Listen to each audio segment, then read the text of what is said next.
वो हमेशा निर्जरा करते रहते हैं, प्रति समय असंख्यात गुणी असंख्यात गुणी। क्यों? क्योंकि वो संकल्प है उनका, जीवन भर का संकल्प है। संकल्प है उनका उन गुणों को पालने का संकल्प है। बस हृदय में समाहित होते हुए वह हमारा संकल्प भी वैसा ही हो जाता है। हृदय में स्वीकारना, हृदय से स्वीकारना आसान नहीं होता। जब कहा जाता है आचार्य भगवान को अपना बनाना है, यदि हम उनके उपकार को चुकाना चाहते हैं ना, क्योंकि आज शरद पूर्णिमा है, हम उन्हें याद कर रहे हैं। आप सबसे कहना है, अभव्य बन करके याद मत करना। हाँ? उस श्रद्धा से रहित व्यक्ति की भांति, सड़क के किनारे खड़े होकर के हाथ जोड़ने वालों की भांति, अथवा उन स्कॉलर्स की भांति जो वर्णन तो सब कर जाएंगे, लेकिन वह वर्णन सर बाहर का रहेगा। बिल्कुल वो बाहर का रहेगा, वो भीतर का नहीं है, वो सब बाहर का है। और ऐसा वर्णन हम सब ने कई बार किया है, कई बार सुना भी होगा, यह है कि नहीं? कई बार पूजन भी की होगी, लेकिन वह सब बाहर की, वो भीतर की नहीं, वो अंतरंग की नहीं। तो इस बार क्या करना है? अंतरंग से करना। अंतरंग के फिर वो अपने होते हैं, वो गुरु कहलाते हैं। वे आचार्य भगवान नहीं है, वो गुरु हो जाएंगे। आचार्य श्री अलग है और गुरु अलग है, अरिहंत अलग है, भगवान अलग है। हमारा कल्याण अरिहंत से नहीं होता है, भगवान से होता है। देखने में दोनों में कोई अंतर नहीं। जब कोई थर्ड पर्सन देखेगा तो यही कहेगा अंतर क्या है, यही तो अरिहंत है। जब आप नमो अरिहंताणम कहते हो तो वहां पे नमस्कार कर रहे हो। जब नमो अरिहंताणम कह रहे हैं, आचार्य भगवान को नमस्कार कर रहे हैं। आचार्य भगवान को नमस्कार, नमो अरिहंताणम यह मंत्र सामान्य, इसमें कोई विशेषता नहीं, इसमें अपनापन नहीं झलकता है।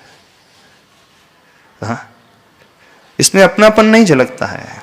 ये सामान्य क्रिया नजर आती है और सामान्य होती है, लेकिन गुरु कहते ही वहां अपनापन आ जाता है। अंतर समझ में आ रहा है? नहीं समझ में आ रहा? जो सामान्य होता है, सार्वजनिक होता है,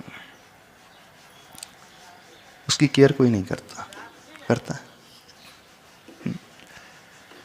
जितने भी गवर्नमेंट ऑफिसेस होते हैं, गवर्नमेंट प्रॉपर्टीज होती हैं, उनकी केयर करते हो? करते हो? नहीं करते। लेकिन जैसे ही वो अपनी होती है, अब पूरा दृष्टिकोण ही बदल जाता है। ट्रेन में सफर कर रहे हो, खिड़की कैसी भी बंद है, टूट रही है, नहीं हो रही है, फैन चालू है, कोई फर्क नहीं पड़ता। और जैसे ही आप अपने घर में आते हो, ऐसी फैंस, लाइट्स, एयर कंडीशन खुला छोड़ करके चले जाते। क्यों? जैसे प्लेटफॉर्म में कहीं भी थूक देते हो, केला खाया, छिलका कहीं भी फेंक दिया।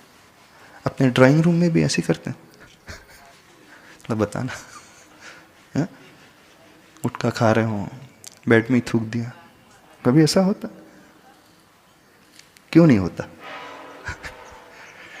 क्यों नहीं होता है? अरे वो भी कोई गवर्नमेंट ऑफिस में बैठे हो और फर्स्ट क्लास है, चलो गवर्नमेंट ऑफिस छोड़ दो, एक होटल के रूम में बैठे हो, हाँ 5 स्टार है, होटल का रूम है, बेड अच्छा है, इंटीरियर फर्स्ट क्लास है, फर्स्ट क्लास इंटीरियर रहता है, उसकी केयर कैसे करते हो? जैसे तैसे। और घर में छोटा सा भी फर्नीचर हो, उसकी केयर कैसे होती?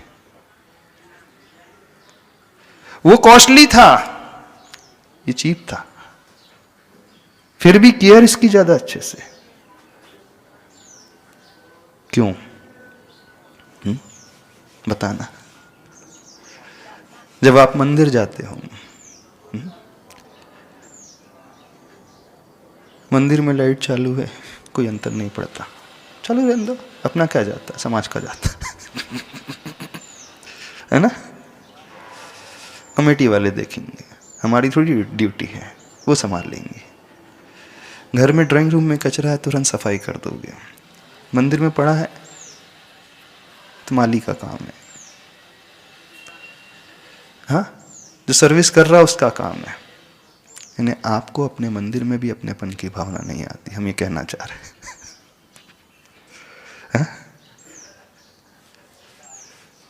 जितनी भी अननेसेसरी एक्टिविटीज होती रहती है मंदिर में, आपको कोई फर्क नहीं पड़ता, क्योंकि आपका भाव ही नहीं उसके प्रति अपनेपन का। इसका सीधा सा अर्थ है, आपने जिनालय को भी अपना नहीं माना। इसका सीधा सा अर्थ है, आपने उन प्रभु को भी अपना नहीं माना, कि वो प्रभु भी समाज के हैं ना। किसकी ड्यूटी है? कमेटी की ड्यूटी है ना। मेंटेनेंस की किसकी ड्यूटी है? किसकी ड्यूटी है? जो अध्यक्ष हैं, मंत्री हैं, कोषाध्यक्ष हैं, जो कमेटी में चुन करके आए हैं, उनकी ड्यूटी होती कि नहीं प्रॉपरली मैनेज करने की, मेंटेन करने की? बताना किसकी ड्यूटी होती? भाव क्या होते हैं अंदर? हमारा थोड़ी काम है, उनका काम है। खत्म हो गया सब कुछ, खत्म हो गया सब कुछ। ना आपने उस मंदिर को अपना माना, ना उन प्रभु को अपना माना, क्योंकि सामाजिक है ना, सार्वजनिक है। जो सबका होता है वो किसी का नहीं होता, मैं कहना चाह, है ना। मंदिर सबका है, रेलवे प्लेटफॉर्म सबका है, गवर्नमेंट ऑफिसेस सबकी हैं, गवर्नमेंट प्रॉपर्टी सबकी है, गवर्नमेंट गार्डन सबका है, सबका है ना। सबका होते ही आपका देखने का नजरिया बदल जाता है, बदलता है कि नहीं? क्यों आप अपने बेटे की केयर करते हो, पड़ोसी की बेटी को चोट आती है, आपको ज्यादा अंतर क्यों नहीं पड़ता है? हो सकता है आपका बेटा उतना स्मार्ट ना भी हो, सुंदर ना भी हो, कैपेबल ना भी हो सकता है आपका बेटा शराबी हो, व्यसनी हो, गलत काम करने वाला है। पड़ोसी का बेटा बड़ा योग्य है, कैपेबल है, सुंदर है, गुणवान है। होना क्या चाहिए? होना क्या चाहिए? किसकी केयर पहले होना चाहिए? बताना किसकी होना चाहिए? वो गिर रहा है और आपका बेटा गिर रहा है, एक्सीडेंट होगा सपोज, किसको पहले बचाओगे? किसकी केयर पहले करोगे? अपने बेटे की, पड़ोसी की करेंगे जब बचेगा टाइम, देखेंगे बाद में। जैसे ही भाव ये आया कि मेरा बेटा है, हमारा अपना है, फैमिली मेंबर है, क्रियाओं में कितना परिवर्तन आ गया, केयरिंग नेचर में कितना परिवर्तन आ गया। अंतर आ जाता है कि नहीं आता? जमीन आसमान का अंतर आ जाता है। अब यही तो हम कहना चाहते हैं। आप आचार्य भगवान को किस दृष्टि से देखते हो? सबके हैं ना? नहीं है, सबके हैं कि नहीं? कि आपके आपके आपके अपने? यदि हम कहें महाराज जी हमारे अपने, तो ये तो प्रॉपर प्रोप्राइटरशिप हो जाएगी, ऐसा हो जाएगा सर्वाधिकार सुरक्षित नहीं। यहां उसकी बात ही नहीं है, की बात है, स्वीकारने की बात है, अपनाने की बात है।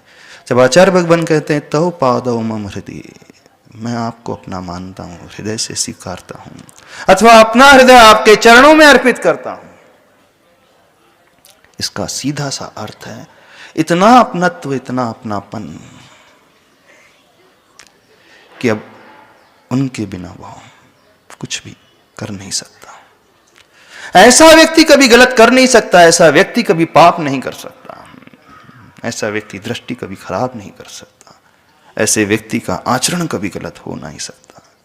उसकी सोच हमेशा अच्छी होगी, और सोच अच्छी होते ही, आचरण अच्छा होते ही, स्वीकार का भाव आते ही, समर्पण का भाव आते ही उसका जीवन पूरा बदल जाएगा। आचरण बदलते ही कर्म का आश्रय भी बदलना शुरू हो जाएगा, पुराने कर्मों की निर्जरा भी वैसी ही शुरू हो जाएगी जैसे आचार्य भगवान की होती है। जितनी अशुद्धि थी वो दूर होती जाएगी, विकृति है जो दूर होते चले जाएगी। भविष्य में जो भी मिलेगा वो अच्छा ही अच्छा मिलता चला जाएगा। तो फिर क्या ऐसे जीव का कभी पतन हो सकता है? ऐसा जीव कभी भटक सकता है? ऐसा जीव क्या नरक में जा सकता? बिल्कुल नहीं जा सकता, क्योंकि नरक में जाने के लिए, भटकने के लिए, दुखों को पाने के लिए उस प्रकार के कार्य करने वाला व्यक्ति होता है, तब प्राप्त करता है। जब उसका मन वचन काय सब कुछ बदल चुका है,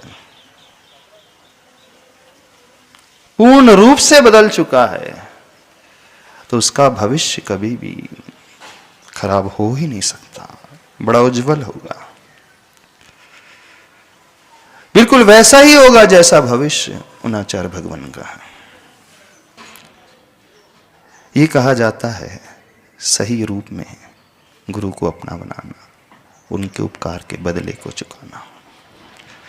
जो उन्होंने हमें दिया है, इस रूप से, इस तरीके से देखते हैं जब हम, न केवल देखते हैं, सुनते हैं, बोलते हैं, सोचते हैं, करते हैं,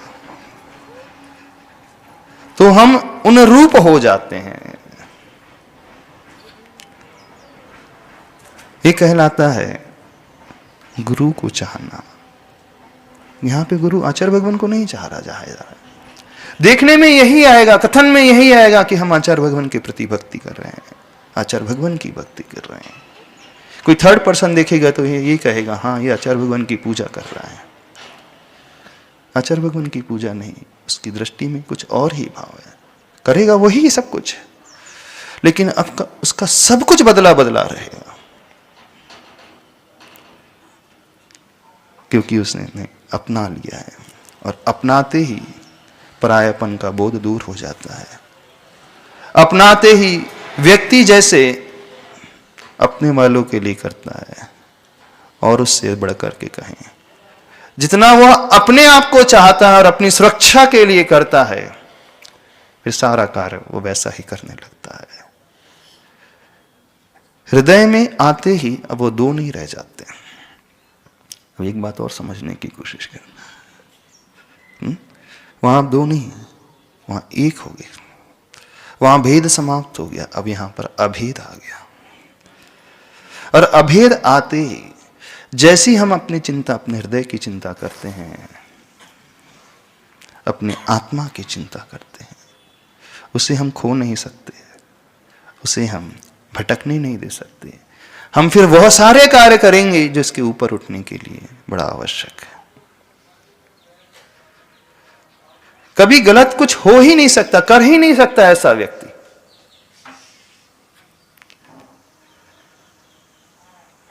तो बताइए अरिहंत कौन है और भगवान कौन है? विधि वाले भगवान कौन है और हमारे भगवान कौन है? आचार्य श्री कौन है और हमारे गुरु कौन है? आज शरद पूर्णिमा है, आप लोग आचार्य श्री की पूजा करोगे, है ना? करोगे? मत करना पूजा आचार्य श्री की। आचार्य श्री की पूजा बिल्कुल नहीं करना, अपने गुरु की पूजा करना।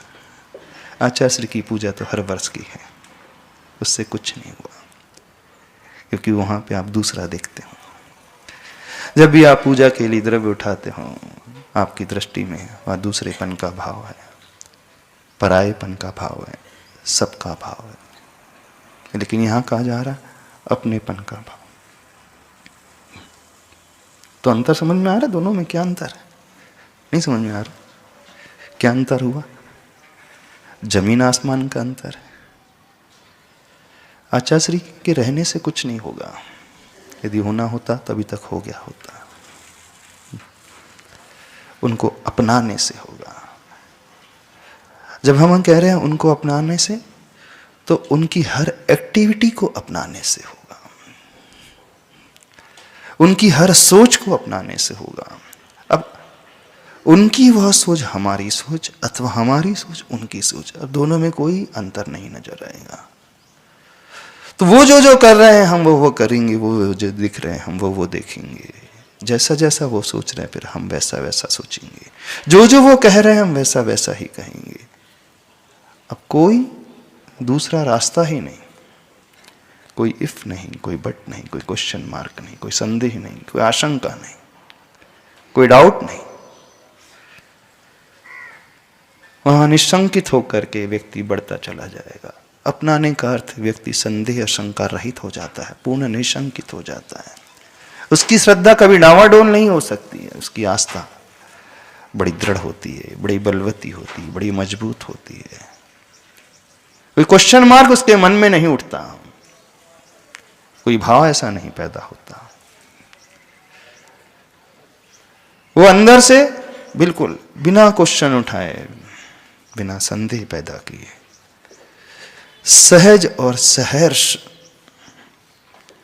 बड़ी सहजता से और हर्ष सहित होकर के स्वीकारता चला जाता है। वहां कोई फॉर्मेलिटीज नहीं, औपचारिकता नहीं रहेगी। वहां जो भी होगा तन्मय रूप से होगा, डूब करके होगा, आत्मीयता से होगा। ऊपर ऊपर का कुछ नहीं रहेगा, फिर बाहर बाहर का कुछ नहीं रहेगा, सब कुछ रहेगा वो अंदर का रहेगा। अंदर का रहेगा और अंदर से रहेगा, हृदय से रहेगा। उनको अपनाने का अर्थ यह है, उनको हृदय में विराजमान करने का अर्थ यह है। बाकी जयकारा तो सब बोल जाते हैं, उसमें कोई बड़ी बात नहीं होती। आप भी बोल लोगे, आज बहुत अच्छे से बोल लोगे। जब आचार्य भगवान की पूजा होगी आप भी बहुत अच्छे से सम्मिलित होकर के करोगे, एक एक द्रव्य चढ़ाओगे। लेकिन चढ़ाते समय ये भाव मेरे अपने का, ये भाव आना चाहिए। और ये सिर्फ ऊपर का नहीं है, अंदर का होना चाहिए।